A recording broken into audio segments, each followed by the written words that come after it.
Hello viewers, hello doctor కార్యక్రమంలో ఇవాళ మనం డిస్కస్ చేస్తున్న topic chest pain. Chest pain అనగానే ఏదైతే మనం ఛాతీలో నొప్పి అంటున్నామో చాలామంది ఆందోళనకి, స్ట్రెస్కి గురవుతూ ఉంటారు. ఎందుకంటే మనం యూజువల్గా చెస్ట్ పెయిన్ అనే వర్డ్ని డైరెక్ట్గా హార్ట్కి సంబంధించిన ప్రాబ్లమ్స్తో ఎక్కువగా రిలేట్ చేసుకుంటాం. స్పెషల్లీ హార్ట్ అటాక్స్ లాంటి కండిషన్లో చెస్ట్ పెయిన్ అనేది వస్తుంది. కాబట్టి మనకి ఎటువంటి ఛాతీలో నొప్పి ఉన్నా కానీ ఎంతో కొంత స్ట్రెస్కి గురవడం చాలా సాధారణంగా చూస్తుంటాం. చెస్ట్ పెయిన్ అనేది హార్ట్ అటాక్లో కానీ ఏదైతే హార్ట్ రిలేటెడ్ ప్రాబ్లమ్స్లో ఒక మెయిన్ కంప్లైంట్ అయినప్పటికీ దానికి ఓన్లీ హార్ట్ కాజెస్ మాత్రమే ఉండవు. చాలా ఇతరత్ర కారణాల వల్ల కూడా ఛాతీలో నొప్పి అనేది రావచ్చు. సో మీకు ఈ టాపిక్ ద్వారా అసలు ఏ కారణాల్లో ఛాతీ నొప్పి అనేది రావచ్చు, సో వాటిలో మనం ఏదైనా మైనర్ తేడాల్ని గుర్తించగలమా, ఎటువంటి ఛాతీ నొప్పికి మనం అశ్రద్ధ చేయకుండా వెంటనే ఈవెన్ అర్ధరాత్రి అయినా సరే మనం హాస్పిటల్కి రావాలి, ఎటువంటి పెయిన్స్లో అయితే కొద్దిగా మార్నింగ్ టైంలో మనం ఓపీలో ఎవాల్యుయేషన్కి వెళ్ళొచ్చు, ఇలాంటి వాటి గురించి డిస్కస్ చేద్దాం. అందరికీ ఇంకొక ముఖ్య గమనిక, ఈ టాపిక్లో చెప్పిన విషయాలు బట్టి మనం ఛాతీ నొప్పిని నెగ్లెక్ట్ చేసి కంప్లీట్గా సెల్ఫ్ మెడికేషన్ మాత్రం చేసుకోకూడదని మనవి. మన ఛాతీలో మనందరికీ తెలుసు ఉండే అవయవాలు ఏంటంటే 2 ఊపిరితిత్తులు, ఆ ఊపిరితిత్తుల పైన ఉండే ఒకలాంటి పొర, దాన్ని మనం ప్లూరా అంటాము. నెక్స్ట్ ఆ 2 ఊపిరితిత్తులకి మధ్యలో ఉండే హార్ట్, మళ్ళీ హార్ట్లో ఒక పై పొర ఉంటుంది, దాన్ని మనం పెరికార్డియం అంటాం. ఈ పొరలు అనేవి చాలా సన్నగా, అంటే మనం ఆనియన్కి ఎలాగైతే పైన ఒక సన్నని లేయర్ ఉంటుందో అలాగా ఉంటాయి. సో హార్ట్ అండ్ లంగ్స్ ఇవి 2 కాకుండా ఆ హార్ట్ నుంచి బయటికి వచ్చే పెద్ద పెద్ద ఆర్టరీస్, ఏవైతే పల్మనరీ ఆర్టరీ, అయోటా అని మనం అంటున్నామో వాటిలలో కూడా ఏమైనా మార్పులు కానీ ఏమైనా ఉన్నప్పుడు కొన్నిసార్లు అది పెయిన్ రూపంలో బయటపడే అవకాశం ఉంటుంది. నెక్స్ట్ ఇంకా కొన్ని అవయవాలు ఏవైతే ఛాతీలో మనం ఉంటున్నాయో అవి ఏంటంటే మనకి ఛాతీకి అండ్ పొట్టకి మధ్యలో ఉండే పెద్ద కండరం, ఏదైతే మనం డయాఫ్రమ్ అంటున్నామో అది, అండ్ మన ఈసోఫేగస్, అంటే మనం అన్నం తిన్నప్పుడు ఏదైతే పేగు అన్నాన్ని పొట్ట వరకు చేరుస్తుందో అది కూడా మన ఛాతీలోనే ఉంటుంది. కాబట్టి అది ఒకటి. నెక్స్ట్ ఇంకా మనం చెప్పాలంటే మన పక్కటెముకలు ఏవైతే ఉన్నాయో వాటిలో ఏమైనా ఇబ్బందులు ఉన్నా, అండ్ మన కండరాలు ఏవైతే ఛాతీ కండరాలు ఉంటాయో అవి, అండ్ ఆబ్వియస్లీ మన పైన ఉన్న చర్మం.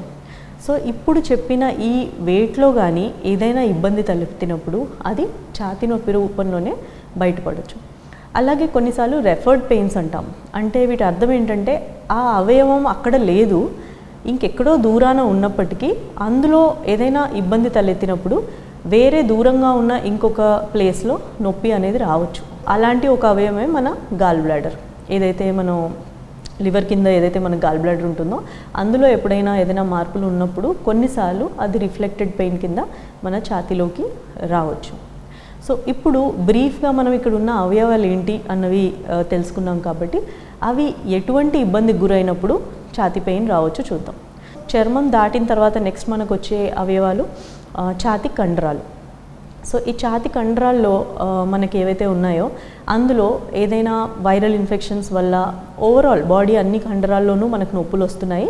అదేవిధంగా ఈవెన్ ఛాతీ కండరాల్లో కూడా ఎంతో కొంత నొప్పి వస్తున్నప్పుడు మనకి ఛాతీ నొప్పిలాగా అనిపించవచ్చు.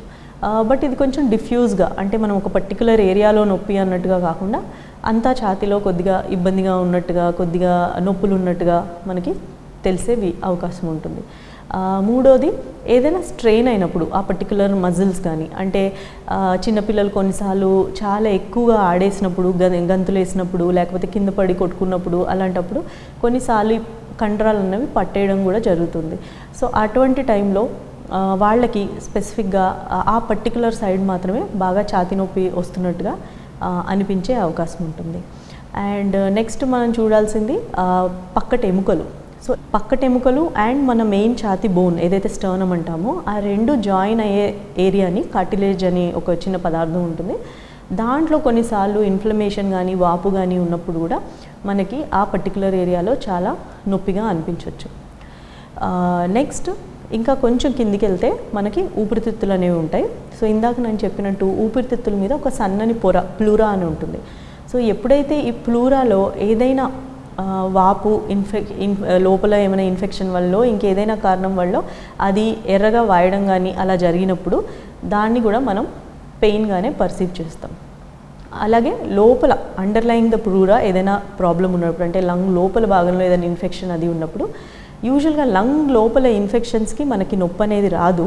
బట్ ఇన్ఫెక్షన్ అసోసియేటెడ్గా ఈ ప్లూరా అనేది ఏదైతే ఉందో అది కొద్దిగా వాపు లాగా చెందినప్పుడు దానికి అసోసియేటెడ్గా పెయిన్ అనేది ఉండొచ్చు. ఇన్సైడ్ ద లంగ్ ఇబ్బందుల వల్ల ఎప్పుడు కానీ మనకి ఛాతీ నొప్పి అనేది రాదు. సో ఇప్పుడు మనం చెప్పుకున్న కండిషన్స్ ఏవైతే ఉన్నాయో వీటన్నిటిలో ఉన్న ఒక చిన్న కామన్ పాయింట్ ఏంటంటే, ఈ నొప్పి ఏదైతే ఉందో మనం ఊపిరి తీసుకున్నప్పుడు చాలా ఎక్కువ అవుతుంది, ఆర్ దగ్గినప్పుడు చాలా ఎక్కువ అవుతుంది, మళ్ళీ కొద్దిగా కామ్గా మనం శ్వాస వదులుతున్నప్పుడు కొంచెం తగ్గుతోంది నొప్పి అనైతే ఉంటుందో ఇది చాలా క్యారెక్టరిస్టిక్గా ఈ 3 అవయవాల్లో వచ్చే ప్రాబ్లమ్స్ అని అర్థం.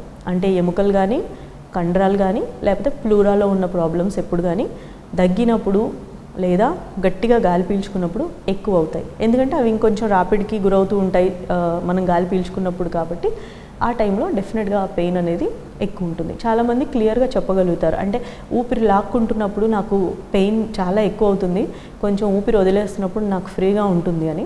మెయిన్ అవయవం మనందరికీ తెలిసిందే హార్ట్. సో హార్ట్లో అసలు ఎలాంటి ప్రాబ్లమ్స్ ఉంటే ఛాతీ నొప్పి రావచ్చు? అందరికీ తెలిసినట్టుగా కరోనరీ ఆర్టరీస్ ఏవైతే ఉన్నాయో, హార్ట్కి సప్లై చేసే ఆర్టరీస్ ఏవైతే ఉన్నాయో వాటిలో బ్లాక్స్ కానీ అవి సడన్గా మూసుకుపోయినట్టు, అంటే స్పాజమ్ అంటాం. అంటే బ్లాక్స్ లేనప్పటికీ కొన్నిసార్లు అవి సడన్గా మూసుకుపోవడం లాగా చేస్తూ ఉంటాయి. అలాంటప్పుడు ఆ పర్టికులర్ హార్ట్ కండరానికి బ్లడ్ సప్లై తగ్గినట్టు అవుతుంది. సో అవి పెయిన్ రూపంలో మనకి బయటపడుతుంది. సో యూజువల్గా ఇది కొన్నిసార్లు రెస్ట్లో వచ్చినప్పటికీ, కొన్నిసార్లు ఏదైనా మనకి కొద్దిగా ఎగ్జర్షన్ గురి చేసే పని, అంటే మెట్లు ఎక్కడం కానీ, ఏదైనా బరువు ఎత్తడం కానీ, ఎక్సర్సైజ్ లాంటివి చేసినప్పుడు కానీ ఇలాంటి పెయిన్ వస్తుంది అంటే అది కొంచెం టిపికల్గా మనం హార్ట్కి సంబంధించిన పెయినా అన్నది గమనించుకోవాల్సిన అవసరం ఉంటుంది.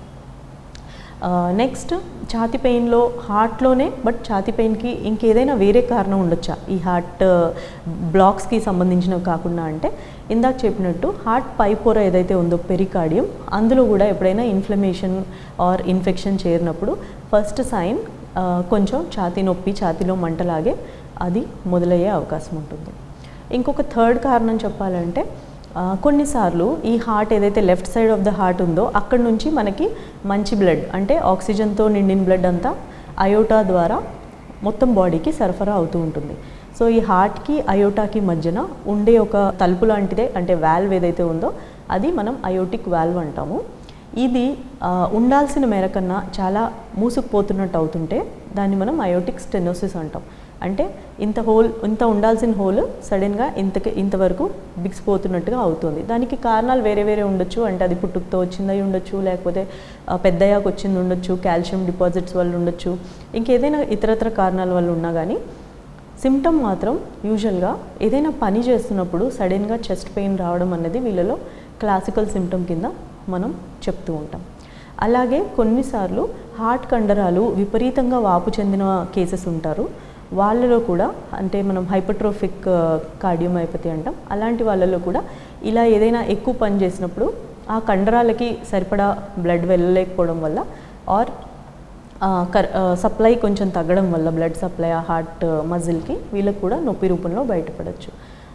సో ఎప్పుడు కానీ ఏదైనా పని చేస్తున్నప్పుడు వచ్చిన ఛాతీ నొప్పి ఉన్నప్పుడు మాత్రం, అండ్ అది మళ్ళీ వెంటనే మనం రెస్ట్ తీసుకున్నాక అది తగ్గుతుంది అంటే డెఫినెట్గా మనం ఒకసారి హాస్పిటల్లో మీ జనరల్ ఫిజిషియన్తో పరీక్ష చేయించుకోవాల్సి ఉంటుంది. వాళ్ళు అవసరమైన పక్షంలో మిమ్మల్ని నెక్స్ట్ స్టెప్, అంటే కార్డియాలజిస్ట్ దగ్గరికి అవసరమైతే వాళ్ళు రెఫర్ చేయడం జరుగుతుంది. ఈసోఫేగస్ ఏదైతే ఉందో అందులో మనందరికీ తెలుసు హార్ట్ బర్న్ అంటాం దాన్ని. అంటే మనం తిన్న తర్వాత మామూలుగా అయితే మన పొట్టలోంచి మనం తిన్న ఫుడ్, డైజెస్ట్ అయిన ఫుడ్ ప్లస్ యాసిడ్ ఏదైతే ఉంటుందో మన స్టమక్లో అదంతా యూజువల్గా చిన్న పేగుల్లోకి వెళ్ళిపోవాలి. బట్ కొంతమందిలో ఇది కిందికి కాకుండా ఎంతో కొంత మోతాదులో పైకి తన్నుకుంటూ వస్తూ ఉంటుంది. వీళ్ళలో ఈ లోవర్ ఛాతీ భాగంలో, అంటే కరెక్ట్గా ఈ సెంటర్లో బర్నింగ్ లాగా ఒకలాంటి పెయిన్ ఉండడం, చాలా డిస్కంఫర్ట్గా ఉండడం, కొంతమందికి ఈవెన్ తేన్పుల్ లాంటివి రావడం, కొంతమందికి ఈవెన్ నోట్లో కూడా ఏదో పుల్లటి స్రావాలు వస్తున్నట్టుగా వాళ్ళకి తెలుస్తూ ఉంటుంది, అండ్ మంట. ఈ 5 లక్షణాలు కలిసి ఏవైనా ఉండొచ్చు. వీళ్ళలో కూడా కొన్నిసార్లు ఛాతీ పెయిన్తోనే వాళ్ళు ప్రజెంట్ అవుతూ ఉంటారు. వీళ్ళలో మనం కొంచెం టిపికల్గా హిస్టరీ అడిగినప్పుడు ఇలాంటి నొప్పి యూజువల్గా తిన్నాక ఎక్కువ అవుతుందని చెప్పడమో, లేకపోతే ఈ పర్టికులర్ టైమ్స్లో వస్తుంది, పడుకున్నప్పుడు ఎక్కువగా అవుతుంది ఈ నొప్పి, దాంతో అసోసియేటెడ్గా ఇందాక చెప్పినట్టు మాకు తేన్పులు కానీ పొట్ట ఉబ్బరంగా ఉన్నట్టు కానీ ఇలాంటి ఇబ్బంది ఉంది, ఆర్ వాళ్ళు already known case of ulcer patients కానీ ఎప్పుడైనా వాళ్ళకి ఆల్రెడీ ఎండోస్కోపీ చేసినప్పుడు ఈ లక్షణాలు ఉన్నట్టుగా తెలియడం కానీ ఇవన్నీ చెప్పే అవకాశం ఉంటుంది. సో ఒక ఇంపార్టెంట్ కండిషన్ అనేది ఏంటంటే ఈ రీఫ్లక్స్. సో ఇది కాకుండా ఇందాక చెప్పినట్టుగా డయాఫ్రమ్ కండరం ఏదైతే ఉందో అది ఏదైనా ఇబ్బందికి గురైనప్పుడు కూడా మనకి ఛాతీ నొప్పి రూపంలోనే అది తెలుస్తుంది. కొన్నిసార్లు ఏవైతే నిమోనియాస్ ఉంటాయో అవి కనుక ఊపిరితిత్తుల్లో చాలా కింది భాగాలను ఎఫెక్ట్ చేసినప్పుడు, అంటే అవి ఆల్మోస్ట్ డయాఫ్రమ్ మీద ఉన్న ఇమీడియట్గా మీద ఉన్న భాగాలను ఎఫెక్ట్ చేసినప్పుడు ఈ డయాఫ్రమ్ కూడా ఇరిటేట్ అవ్వడం వల్ల ఛాతీ నొప్పి అనేది కొన్నిసార్లు వాళ్ళు చెప్పడానికి వీలుంటుంది. సింపుల్ నిమోనియా కేసెస్లో ఛాతీ నొప్పి అంత కామన్గా ఉండనప్పటికీ ఇలాంటి ప్లూరసీ కానీ లేదా డయాఫ్రాగ్మాటిక్ ఇరిటేషన్ ఉన్న వాళ్ళలో ఛాతీ నొప్పితో వాళ్ళు ప్రెజెంట్ అయ్యే అవకాశం ఉంటుంది. అండ్ లాస్ట్ సైకోజెనిక్, అంటే యాంగ్జైటీ రిలేటెడ్. కొన్నిసార్లు బాగా ఆందోళనలో ఉన్నవాళ్ళు ఆర్ ఏదైనా స్ట్రెస్లో ఉన్నవాళ్ళు ఈ పానిక్ అటాక్స్ లాగా రావచ్చు. అంటే వీళ్ళకి సడన్గా గుండెదడలాగా చేస్తూ చెమటలు పట్టేస్తూ అండ్ ఛాతీలో నొప్పి వస్తుందనడం, చాలా ర్యాపిడ్గా ఊపిరి తీసుకోవడం ఇలాంటివి మనం చూస్తూ ఉంటాము. సో వీటిలో ఏంటంటే ఒక పర్టికులర్ టైం కానీ ఒక పర్టికులర్ సీక్వెన్స్ కానీ ఉండకపోవచ్చు. అంటే ఇందాక మనం చెప్పినట్టు ఏదైనా మిగిలిన ఎందులోనూ మనకి క్లూ దొరికినప్పుడు ఒకసారి సైకోజెనిక్ కాజెస్ కూడా పానిక్ అటాక్స్ లాంటివి ఏమైనా జరుగుతున్నాయా అన్నది కూడా మనం ఆలోచించాల్సిన అవసరం ఉంటుంది. సో రఫ్గా ఛాతీ నొప్పికి ఇవి రొటీన్గా మనం చూసే కారణాలు. అండ్ స్పెషల్ మెన్షన్ ఏంటంటే చిన్నపిల్లల్లో గనకైతే ఛాతీ నొప్పికి గుండెకి సంబంధించిన కారణాలు చాలా చాలా తక్కువ, అంటే ఆల్మోస్ట్ లెస్ దెన్ 1% అని చెప్పొచ్చు. అంటే 100 మంది పిల్లల్లో ఛాతీ నొప్పితో వస్తే ఒక్కరికో అంతకన్నా తక్కువ మందికో గుండెకి సంబంధించిన రియల్ ప్రాబ్లం ఉంటుంది. చాలామందికి ఈ కండరాలు, పక్కటెముకలు ఆర్ సింపుల్ నిమోనియాస్ ఇలాంటి కారణాలే ఎక్కువగా ఉంటాయి. సో ఎటువంటి ఛాతీ నొప్పిని అస్సలు ఇగ్నోర్ చేయకూడదు. సో ఇందాక చెప్పినట్టు ఎప్పుడైనా ఛాతీ నొప్పి అనేది పర్టికులర్గా ఏదైనా పని చేస్తున్నప్పుడు డెఫినెట్గా వస్తుంది, కొంచెం రెస్ట్ తీసుకుంటే మళ్ళీ తగ్గుతుంది అంటే దాన్ని ఇగ్నోర్ చేయకూడదు. నెక్స్ట్ ఏ ఛాతీ నొప్పి అయితే మన బ్రీదింగ్తోనో లేకపోతే కాఫ్తోనో పొజిషన్తోనో ఎటువంటి మార్పు చెందట్లేదు అండ్ చాలా ఎక్కువగా ఉంటుంది, అంటే మీరు ఆల్మోస్ట్ ఫీల్ అవ్వగలుగుతారు, అంటే ఇది చాలా ఎక్కువ ఉంది నొప్పి, నార్మల్గా మనం అందరం బేర్ చేసే నొప్పి కన్నా చాలా ఎక్కువ ఉంది అని మనకు తెలిసినప్పుడు దాన్ని ఎట్టి పరిస్థితుల్లోనూ నెగ్లెక్ట్ చేయకూడదు. మూడోది, ఎవరికైనా ఈ నొప్పితో పాటు ఆయాసం, ఒళ్ళు చల్లబడినట్టుగా అవడం, లెఫ్ట్ సైడ్ చేయి లాగడం, ఈవెన్ ఈ మెడ భాగాల్లో అంత లాగినట్టుగా ఉండడం, గుండె దడగా అనిపించడం, కళ్ళు తిరుగుతున్నట్టుగా ఏమైనా ఉంటే మాత్రం వీళ్ళు ఇమీడియట్గా ఎమర్జెన్సీకి రావాల్సి ఉంటుంది. స్పెషల్లీ 15 to 20 minutes కన్నా ఎక్కువగా ఇంకా పెయిన్ ఉన్నట్టయితే కనుక ఇటువంటి క్యారెక్టర్స్తో ఎట్టి పరిస్థితుల్లోనూ దాన్ని మనం నెగ్లెక్ట్ చేయకూడదు. సో డాక్టర్లు ఎటువంటి పరీక్షలు యూజువల్గా సజెస్ట్ చేస్తారు? సో మనందరికీ తెలుసు, మనం చెప్పే మిగతా హిస్టరీ బట్టి, అంటే మీకు ఒకవేళ ఫీవర్, దగ్గు అండ్ ఛాతీ నొప్పితో మొదలైంది అండ్ స్పెసిఫికలీ మీరు యాక్టివ్గానే ఉన్నారు అంతకు క్రితము అన్నట్టయితే వాళ్ళు యూజువల్గా మీ లక్షణాలు బట్టి ఏదైనా రెస్పిరేటరీ కాజ్, ఊపిరితిత్తులకు సంబంధించిన ఏదైనా కారణం ఉందా అన్నది చూస్తారు. అదే ఏమీ ఫీవర్ కానీ దగ్గు కానీ లేకుండా ఓన్లీ ఛాతీ నొప్పి మొదలవుతుంది, స్పెసిఫిక్ క్యారెక్టరిస్టిక్స్తో ఉంటుంది అన్నప్పుడు మీ ఏజ్ని కూడా పరిగణలోకి తీసుకుని కార్డియక్ రిలేటెడ్ ఏమైనా ఇష్యూస్ ఉన్నాయా అన్నది ఈసీజీ ఎకో రూపంలో అండ్ కొన్ని బ్లడ్ పరీక్షల్లో డ్రాప్-టీ పరీక్షలు చేసి వాళ్ళు తెలుసుకుంటారు. సబ్సిక్వెంట్గా మీకు ఏంటి అవసరం అన్నది వాళ్ళు మీతో డిస్కస్ చేస్తారు. కొన్నిసార్లు ఊపిరితిత్తులు, హార్ట్ ఈ రెండు నార్మల్ ఉన్నప్పుడు స్టిల్ వీళ్ళకి కనుక అస్తమాటు ఛాతీలో నొప్పి వస్తున్నట్టయితే ఇందాక మనం చెప్తున్నట్టుగా హార్ట్ బర్న్ అనేది ఒక చాలా కామన్ కారణం. సో అవసరమైన పక్షంలో కొన్నిసార్లు వీళ్ళకి ఎండోస్కోపీ చేయాల్సిన అవసరం రావచ్చు. ఛాతీ నొప్పిలో కొన్నిసార్లు మిస్ అయ్యే ఛాన్స్ ఉంటుందా అంటే హార్ట్ అటాక్స్ కొన్నిసార్లు నొప్పి లేకుండా ప్రెజెంట్ అవ్వచ్చా అంటే ప్రెజెంట్ అవ్వచ్చు.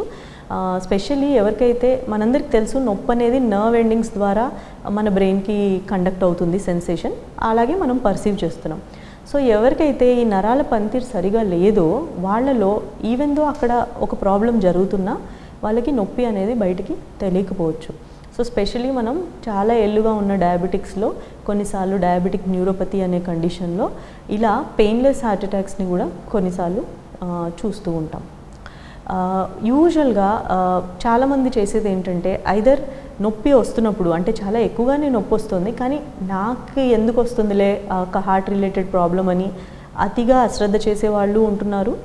సో దానివల్ల ఇది ఓన్లీ గ్యాస్ ప్రాబ్లం అన్నట్టుగా దాన్ని నెగ్లెక్ట్ చేయడము, లేకపోతే వాళ్ళకి తోచిన ఓవర్ ద కౌంటర్ మందులు ఏదైనా జెల్యూసిల్ లాంటివి వేసుకుని వెయిట్ చేయడము, ఇలాంటివి చేసినప్పుడు కొన్నిసార్లు అది నిజంగా కనుక హార్ట్ రిలేటెడ్ ప్రాబ్లం అయితే మనం చాలా ఇంపార్టెంట్ టైంని కోల్పోతున్నాము. సడన్ డెత్స్ అయ్యే అవకాశాలు కూడా ఉంటాయి.